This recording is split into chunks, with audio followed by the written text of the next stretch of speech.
Here at TV47, we want to wish our Muslim viewers a happy Ramadan Kareem. May this Ramadan bring joy, happiness, and wealth to you. Now, the effects of the ongoing fuel scarcity is still being felt across the country. In Malindi, in adjacent areas, for instance, public transport was paralyzed on Sunday with operators decrying scarcity. A similar situation was reported in Kisumu, Migori, Kisii, Nyamira and Machakos, with motorists expressing their frustrations. We do hope this crisis doesn't get worse. We will talk more about that shortly. Also coming up tonight.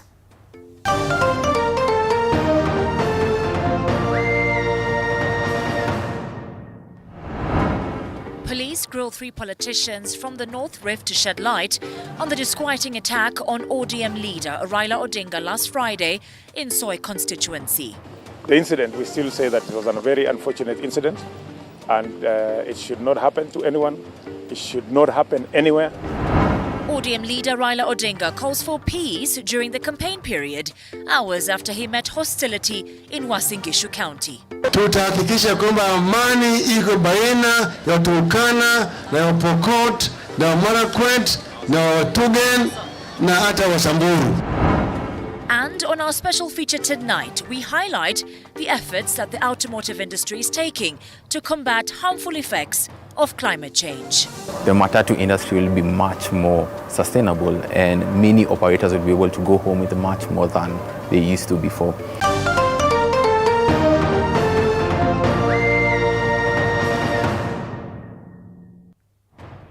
Our sign language interpreter tonight is Catherine Simaloy.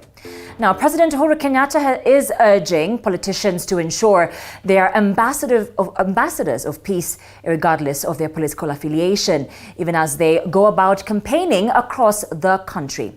At the same time, the president called on Kenyans to live together and shun incitement from individuals out to disrupt the existing peace in the country. His sentiments came a day after a chopper carrying presidential candidate Raila Odinga and other politicians was attacked in Soy, Uasin Gishu County, where he had gone to attend the burial ceremony of former politician and businessman Mzee Jackson Kibor.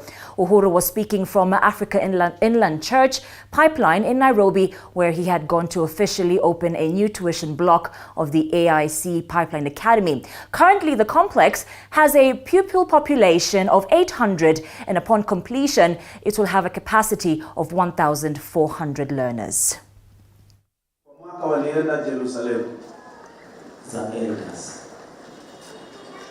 Naambianga wenzangu sana ya kwamba Kenya hii hakuna mmoja wetu ataihama. Tunaelewana? Hakuna mmoja yetu ataihama. We are here to stay. And if we have been blessed by God with this nation, it behoves us as individuals who stake claim to this nation as their home to ensure we protect it, to ensure we safeguard it, to ensure that we live with each other in peace. Nasemenga sana ya kwamba hakuna mtu aliweka application ati wewe utazaliwa pale, ama wewe utazaliwa pale, ama wewe utakuwa rangi hii, ama wewe utakuwa kabila hii. Mungu mwenyewe ndio aliamua kila mtu pahali atazaliwa. Lakini ile tunajua ni ya kwamba Mungu alisema sisi wote ametubarikia hii nchi. Safina Party linked the recent incidents of political violence, calling on leaders to embrace political tolerance during this campaign season. Now, the leaders also condemned the Uasin Gishu incident where ODM boss Raila Odinga was attacked 2 days ago while attending Mzee Jackson Kibor's funeral service. Safina presidential candidate Jimmy Wanjigi has called for political tolerance among Kenyans during the campaign period ahead of the August 9th general election, while condemning the violence meted on Raila Odinga in Soy, Uasin Gishu County. It is very sad what I saw happening to Raila Odinga. I think this is not a country. I think we've matured. I think our politics is more mature than that. It is terrible what we saw, and I condemn it. And I condemn it anywhere in this country. If you don't want to listen to somebody, just don't appear. But if somebody appears as a leader to try and talk for votes, give them the chance to speak. You may learn something.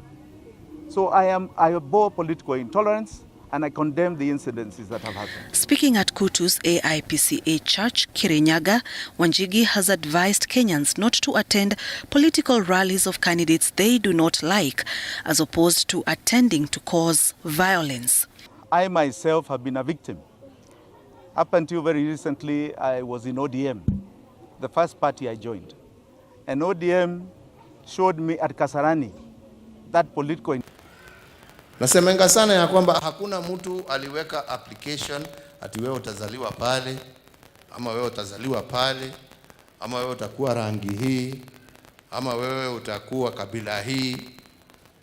Mungu mwenyewe ndio aliamua kila mtu pahali atazaliwa. Lakini ile tunajua ni ya kwamba Mungu alisema sisi wote ametubarikia hii nchi. Meanwhile, the Kalenjin Council of Elders has also issued a stern warning to youth in the Rift Valley to stop being used by politicians to cause violence. Addressing the media in Kapsabet Town, Nandi County, the council also asked Kenyans to embrace peace, love and unity. Tunataka amani wakati huu ya siasa na baada ya siasa. Sababu tunajua tayari kitu ambayo itafanya haki ni wakati mtu anapiga kura yake anaweka bali anataka. Na katika nchi hii kila mtu ana haki kutembea kokote nchini kuomba kura. Katika mila za Kikalenjin wakati kuna masishi ambayo mtu ameaka, haistahili kamwe watu kupigia mtu kelele ama kumtuzi. The elder's father cautioned that if the chaos witnessed in various parts of the country, especially during the political rallies, are not contained, they will scare away investors, thus damaging the economy of the country. Na wageni wote ambao wanakuja sehemu ya Nandi, biitu Wasinkishu huko ama Nandi yenyewe county, wapate kupatiwa nafasi ya kuuza sera sao kati yetu, alafu wasindikizwe waende polepole. Sharon Baranga, TV 47. Now, 3 politicians from the North Rift were Sunday afternoon grilled for 5 hours by officers at the Rift Valley DCI headquarters in Nakuru to shed light on the disquieting attack of Orange Democratic Movement leader Raila Odinga last Friday in Soy constituency. And as Mike Kagwongo reports, police have since arrested 17 people believed to have participated in the attack and are going on with investigations for leads to the masterminds of the attack. How are you, members? Kapsaret lawmaker Oscar Sodi and his Soy counterpart Caleb Kositani arrived at the DCI offices a few minutes to 1 p.m. for questioning alongside Uasin Gishu County Assembly Speaker David Kiplangat for their alleged roles in the planning and execution of violence meted on ODM leader Raila Odinga shortly after attending the burial of his longtime friend Joseph Kibor at his home in Soy constituency. In the attack, Raila's aircraft was stormed by rowdy youth who are suspected to have been acting at the behest of senior politicians affiliated to the Kenya Kwanza coalition in the region. Police have since arrested 17 people believed to have participated in the attack and are going on with investigations for leads to the masterminds of the attack, which has since sent shockwaves across the Kenya Kwanza coalition and the Azimio la Umoja political divides. The Directorate of Criminal Investigations has retained mobile phones belonging to the 3 lawmakers for forensic audit as the investigations proceed. In what appeared to be a display of solidarity with the embattled politicians allied to the Kenya Kwanza coalition in Nakuru rose to the defense of the 3, saying that they are being persecuted for their radical political stance. Wachana na Kenya wakae pamoja. Don't interfere with the politics of Kenya. Wachana na watu wajipeleke pahali wanafanya nini? Wanataka. Tafadhali, and people of Rift Valley, keep peace. When the trial came out of the grilling chambers, they insisted that they are innocent of the accusations leveled against them, saying time will absolve them of any blame. We have recorded our statements. We have given them all the information that they required. We want to say that the incident, we still say that it was a very unfortunate incident, and it should not happen to anyone. It should not happen anywhere. And we just ask the government to treat all incidences that occur fairly and with the seriousness that they have given this investigation. Wawache kutumia resources ya wananchi kwa njia mbaya. Kwa sababu ile maswali wametuliza hapa ni maswali tungejibu kula Eldoret bado na ingekuwa sawa sawa. Shida kubwa sana ya hii Kenya ni kuwa biased, because sisi tumeitwa, mtu kama mimi kuanzia 2013 to 2017 sijaikuwa na kesi yoyote, lakini kuanzia 2017 wakati hao watu waliamua siasa ibadilike ni kutuhangaisha, na sisi tumekubali kuhangaishwa. Sudi challenged the police to conduct thorough investigations into the incident instead of yielding to what he said was pressure from unnamed persons. Sudi, who appeared upbeat about the inquest, termed it as unnecessary intimidation of Kenya Kwanza by its opponents, saying the Kenya Kwanza coalition will not be blindsided in its unwavering resolve to bring change to all Kenyans. Uasin Gishu County Assembly Speaker David Kiplangat said he and his colleagues were not aware of Raila Odinga's intention to attend the funeral, and it can only be frivolous for police to attribute to them the violence against them. It was unfortunate, and I believe that no leader should be blamed for what happened. We are very sorry about it. We really apologize as leaders from the rift, and we feel that we want to tell our supporters to really maintain peace during this time. The three leaders who pledged their support in the investigations urged politicians from both divides to exercise restraint in their campaigns and preach messages of peace for social cohesion. Mike Kagwongo TV 47. Now, the Azimio la Umoja coalition today toured Turkana County to popularize Azimio la Umoja One Kenya Party to the people of Turkana County. Speaking at Moi Gardens in Lodwar Town, ODM chief Raila Odinga pledged to boost a fish trade in Lake Turkana and maintain peace in West Pokot, Turkana and Baringo counties.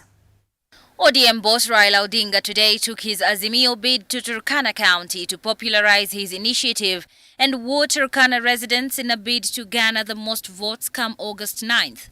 Raila reiterated on the importance of the social protection program to place Kenya in a competitive position with first world countries. Kuna wale wengine ambao ni maskini kabisa, hawana mapato yoyote, saa ingine mifugo imekufa kwa sababu ya ukame. Sio hao jamii tutawasaidia katika nchi zingine kule Marekani, kule Ulaya, wana mpango inaitwa Social Protection Program. Tutaleta hiyo hapa kwetu. Wale jamii watapata kila mwezi shilingi 6,000 kutoka kwa serikali. Raila further promised to improve the fishing industry in the Turkana region as well as develop and maintain peace in the region, noting it is a pathway towards development. Mambo ya uvuvi katika ziwa ya Turkana, hiyo ilikuwa imeathirika kabisa. Tutafufusha ile cooperative society na hiyo kiwanda ya samaki kule katika ziwa ya Turkana. Tutahakikisha kwamba amani iko baina ya Turkana na ya Pokot na Marakwet na Tugen na hata Wasamburu. Leaders who accompanied the ODM boss hailed his efforts towards seeing what they termed as a better Kenya, calling him the force behind many projects that Kenyans enjoy today. Mheshimiwa Raila Amolo Odinga amesema kwamba Waturkana wote watapata free healthcare. Free. Nani alifanya devolution ikuje Kenya?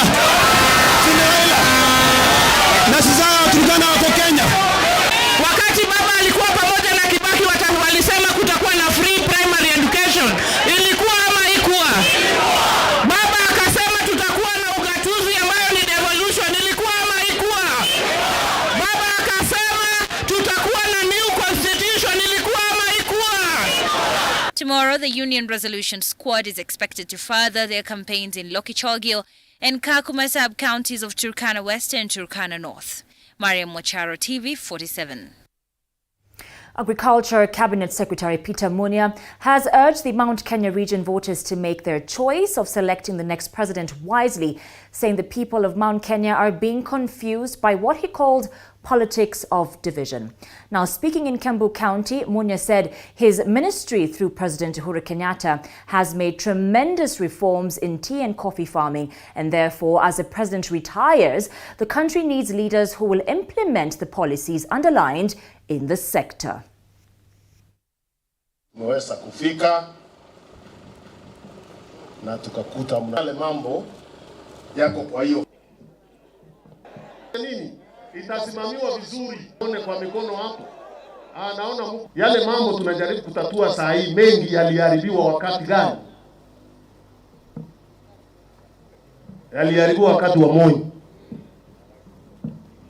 na hiyo ni ukweli. Mambo ya kahawa ikaharibiwa, mambo ya chai ikaharibiwa, mambo ya kila kitu. Ile mambo ilikuwa inashikilia uchumi wa eneo hili la mlima ikavunjwa. Kama amekuwa na nafasi ya kusaidia mkulima akiwa kwa serikali, pengine amekuwa minister wa kilimo, kwani mimi tu ndio minister wa kilimo kutoka Uhuru upatikani? Na amekuwa laini ya maminister kutoka wakati wa Mackenzie, alikuwa anaitwa Mackenzie ama nani? Hiyo mzungu. Kabla yakiwa kulikuwa na William Ruto kwa minister wa kilimo, laini iko ndefu hapo. Walisaidia kilimo. Na yule mtu mwingine mnasema, watu wanasema sijui nini, sikuwa wakati na mambo ya Wirubaru, ati Urubaru. Kila mtu, watoto tunasomesha ndio waende wafanye kazi, na hata yule hapo na kanduka anataka kuongezea, hata yule hapo na pikipiki anataka kununua gari, si ndio? Sasa tunaambiwa mambo ya Ruto, tunaambiwa nini? Also tonight, the Nairobi County Assembly Majority Leader, Abdi Guyo, who has declared interest in the Isiolo gubernatorial race, will be vying for the top position alongside Emeru candidate Hudson Kenywa as his running mate in the upcoming contest for the top Isiolo County job. Guyo was recently announced by the Sakuye community as the best choice to succeed current Governor Mohamed Kuti, who dropped out of the race citing medical reasons. Now, in his speech, Abdi Guyo assured the Emeru community that their interests will be protected in his government, adding that he was instrumental in helping Nairobi Governor Anne Kananu Mwenda ascend to power. 2017 nikachaguliwa tena, nikakuwa majority leader, nikakuwa kiongozi ya watu ya Jubilee, watu 67, 67 members of Jubilee. Hawa ni wengi ama sio wengi? Tukafanya vile tunafanya. Mleo tumepigana na Sonko, tukaambiwa na mzee tumpeleke nyumbani. Si tumpeleka mleo, nikimpeleka nyumbani. Sasa kama nimeweza Nairobi na imetulia na nimeweka msichana wenu kama gavana, si ametulia? Umesikia kelele? Si anafanya kazi mzuri? Huko iko nafasi imebakia, ndio itapatia watu wengine. Usiwekwe uoga. Hao watu tumetembea na wao kutoka 2013 na sasa imefika. Sisi tumengoja tukiwa nje ya kisiasa Isiolo hii yapita miaka 30, na siku zetu za kuwa nyikani zimefika mwisho. Zimefika nini? Mwisho. We have been the political court for the last 30 years. We take a short break right here on TV47 Weekend with me, Karen Karimi. We'll be right back. Stay tuned.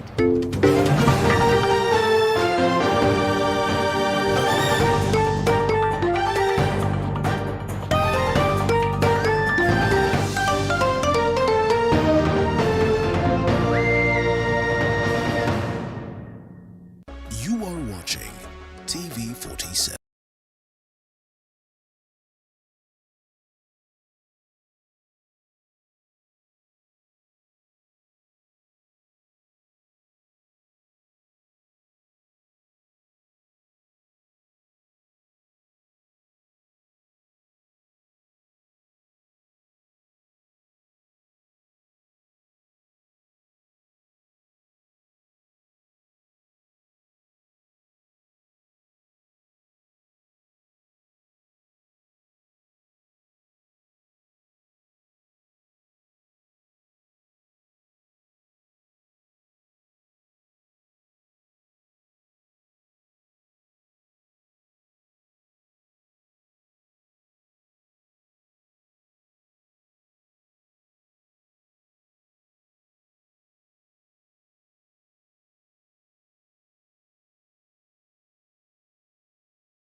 Welcome back to the program. Now, Kenyans are still being affected by a biting fuel shortage, which has forced motorists in different parts across the country to drive for long distances to access the scarce commodity. Have a look. Majority of motorists and boda riders in Bungoma have been queuing in different petrol stations across the county, expecting to fuel their cars as the fuel shortage continues to bite. Nilifika hapa saa 1 ya asubuhi, tumepata laini ikiwa mrefu, tumeongoja mafuta haipatikani. Kwa hizi kutoka Ndibisi Makunga hakuna mafuta. Mafuta yamepatikana kwa stage ya Misiku, Buye, Total.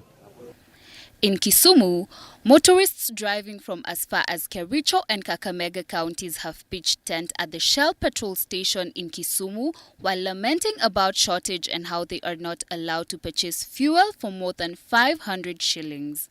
Nimetoka huko Ikolomani asubuhi mapema karibu saa 2 na wakati wa sasa ndio nimefikia kupata mafuta na hata waezi kupea zaidi ya hiyo, na unaona nimetoka Kakamega na nimefika hapo hawezi kupea zaidi ya 500. Unavyoona nyuma yangu ni wenzangu, tumekuja kutafuta mafuta na tumezunguka sana. Hii ni kati ya pahali pa mafuta pa pekee pamebaki hapa Kisumu, na tunashangaa na depot ya mafuta iko tu hapa ngambo. Inakuwaje Kisumu hakuna mafuta? Speaking on the matter, Ugenya Member of Parliament David Ochieng said it was high time for the Parliament, DCI and the Competitions Authority to look into the matter and save Kenyans from suffering. I've been here now for the last 1 week. When I go to the petrol station, I only get I'm allowed only fuel for 1,000 shillings. I want to request those who vend petroleum products, because I'm aware and I know that we have enough fuel in the country.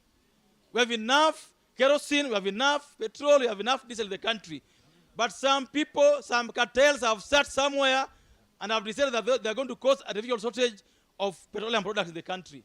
I want to request Parliament, where I sit, I want to request the DCI, and I want to request the Competition Authority that we must go after the cartels that are denying Kenyans a chance to do about their businesses daily because they are hoarding fuel so that they can add prices. Additionally, Senate Speaker Kenneth Lusaka has added that oil distributors should avoid hoarding fuel and instead come up with ways to facilitate its distribution all over the country. Nataka niulize wale ambao kuna watu wameanza kuficha mafuta kutumia hii shortage ambayo tuko nao kuumiza wananchi wetu. Tafadhali muache hiyo tabia, msiumize wananchi wa Kenya. Kenyans are now asking the government to remedy the situation and come up with sustainable solutions concerning the issue. Joan Kimani, TV 47. Away from that, Kenyans have been warned against self-prescription of drugs for themselves and instead visit health facilities so that they can be examined and attended to by qualified health specialists.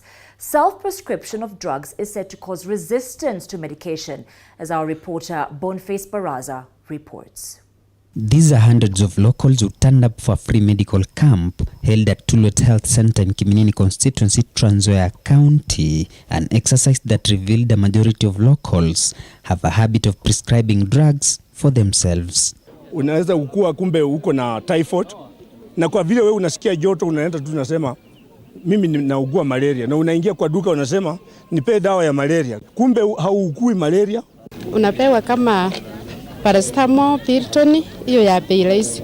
Lakini dawa yenye iko ya bei juu unaandikiwa atiende ununue na hakuna pesa. Counter drugs haiko recommended kwa sababu for one ni self prescription. Hajaonekana, hajakaguliwa na yeye tu anaona kwa sababu naumwa na tumbo ama naumwa na kichwa anaenda kununua dawa. But why do they opt for self-prescription? Kwa sababu ya ukosefu nimefanya kibarua duni, nimepata shilingi 200-300, nyingine ninakula 50 naenda kununua dawa. Na kumbe ninanunua madawa ambayo hayastahili. Sasa mwisho vifo vinaanza kuchacha. The officer in charge of Tulwet Health Center has cautioned Kenyans against self-prescription, saying this trend is a serious threat to people's lives since it interferes with someone's immune system. Kama ana mazoea ya kutumia hiyo dawa kila wakati, kuna hatari kubwa ya resistance, ambapo atahitaji kuitumia wakati ambao inastahili, akipewa huenda isimfaidi chochote. Local leaders here have asked the government to continue sensitizing locals on the importance of Kenyans enrolling in the National Hospital Insurance Fund NHIF as a way that will go a long way in addressing the menace. Kitu inatakana kabla labda ni serikali pia step in. Kubwa watu wetu, ukiambia mtu atoe so 5 for the NHIF na yagonjeka, anaona vile anunue gorogoro. Na by the time wanagonjeka hiyo so 5 naye atakuwa na kadi. Statistics from the World Health Organization indicate that 7 out of 10 people living below $1 a day use over-the-counter drugs to alleviate serious medical conditions. Boniface Barasa, TV47, Trans Nzoia County. Thank you, Boniface Baraza, for that report. Let's take another short break right here on TV47 Weekend.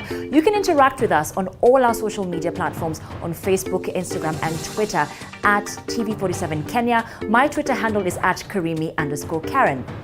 See you shortly.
Welcome back.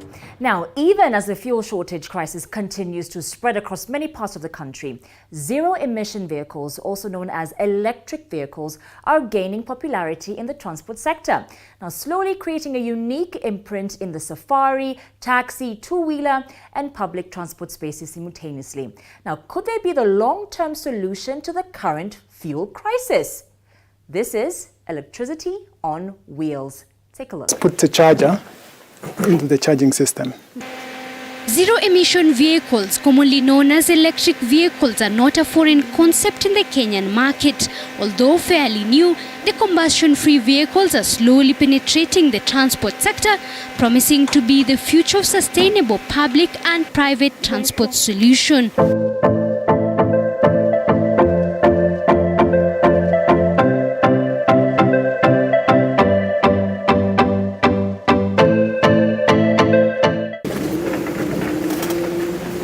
River camp at the Masai Mara National Reserve is among the few camps across the country that has fully adopted a complete fleet of electric safari vehicles.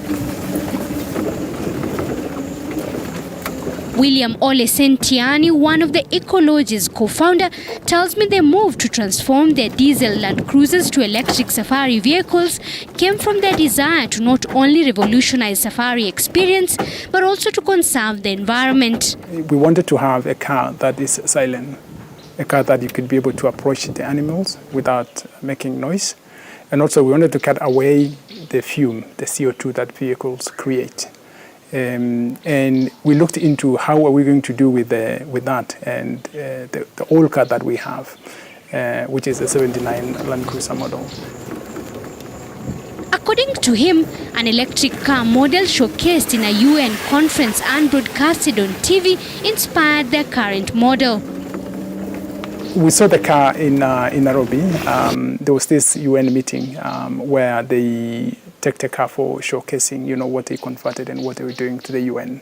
And we saw that on the news. So in fact, my partner, Loic, saw that on the news. And he called me I saw this car and these guys are in Nairobi and they could be the right people to convert our Land Cruisers. So we approached them and they actually did exactly what we wanted them to do. The conversion was done. We kept some few things from the old system.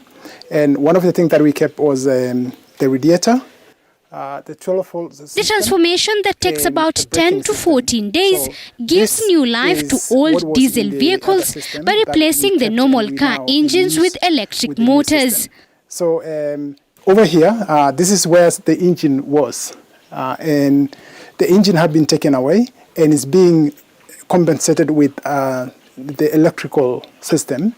And on this box, we have two compartments. The lower compartment here is where the batteries are, and then this is where the BMSs are, or the battery management system, and then on top here is the controller. So this is what makes the electric component for this car right here. So now we are in an electric vehicle, and I'm going to put it on, and so now it's on. And the transformation cost of one safari vehicle is a little over 4 million Kenyan shillings. However, the investment pays off in the end. The maintenance is quite smooth, and thanks to this company, OPBus, because they're the one converted the car and they're the one maintaining the car. And up to now, almost 3 years since we actually did this, they're still with us maintaining the cars. And looking into daily issues and solving all the issues. And with the cost, it's a bit expensive when you start, but again, it'll save you with a lot, save you with fuel, all the engine oils and everything. So converting one, actually, you could be able to offset the issues within 2.5 to 3 years. You'll be able to offset the expenses.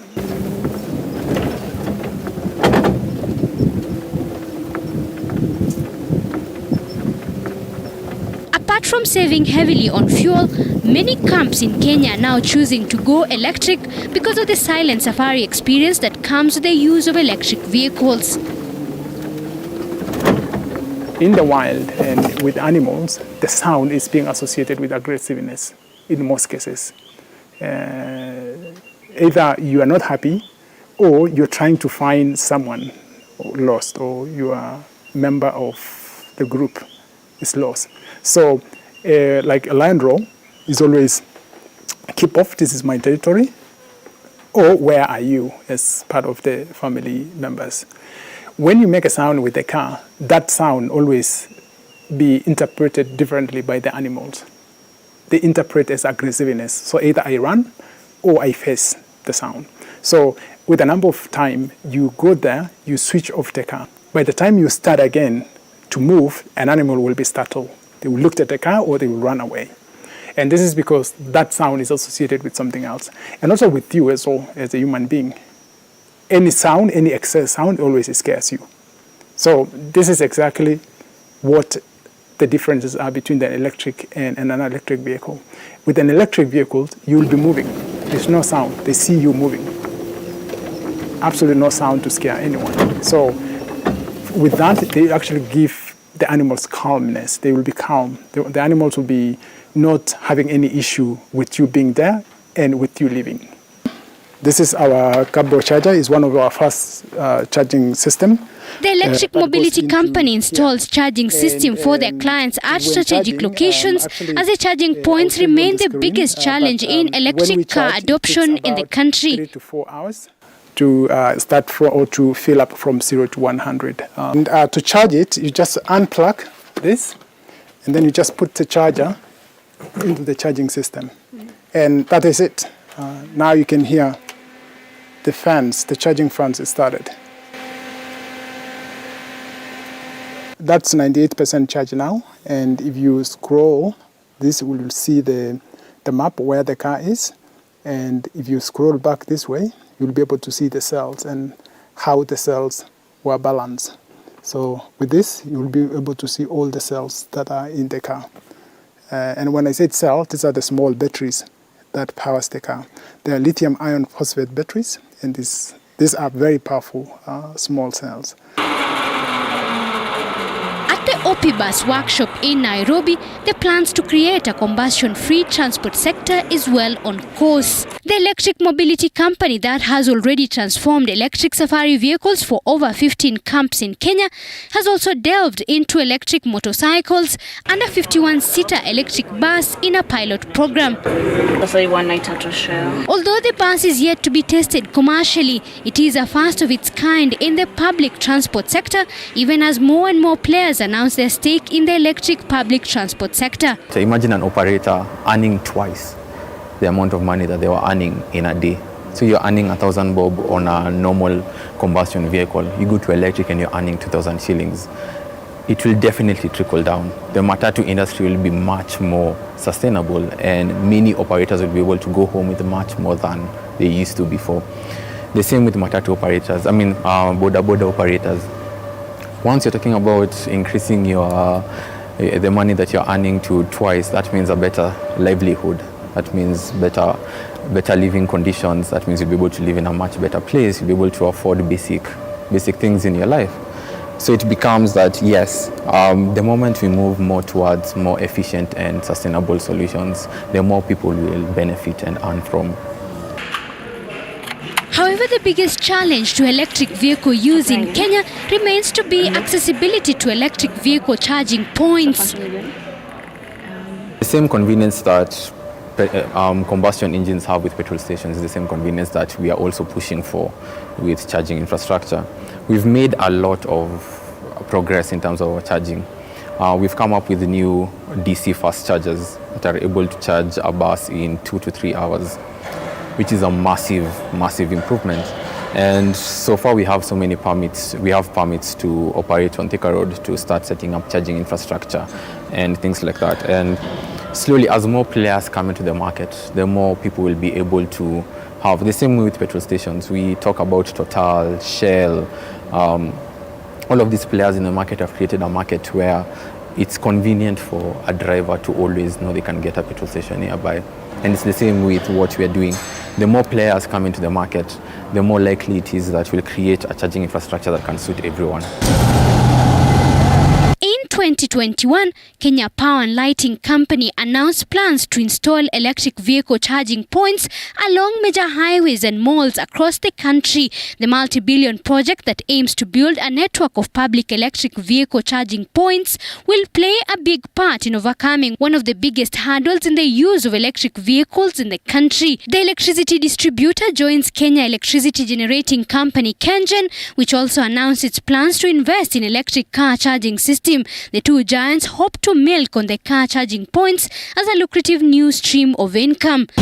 Further, to help encourage the adoption of electric vehicles, the government has reduced excise duty on the importation of electric cars from 20% to 10%. Even as Kenya joins the global push to promote the use of electric vehicles and reduce reliance on petrol and diesel, the high price of the vehicles, insufficient charging infrastructure, and energy storing batteries continue to be the biggest challenge in the adoption and growth of the electric vehicles industry. Zainab Mohammed, T47.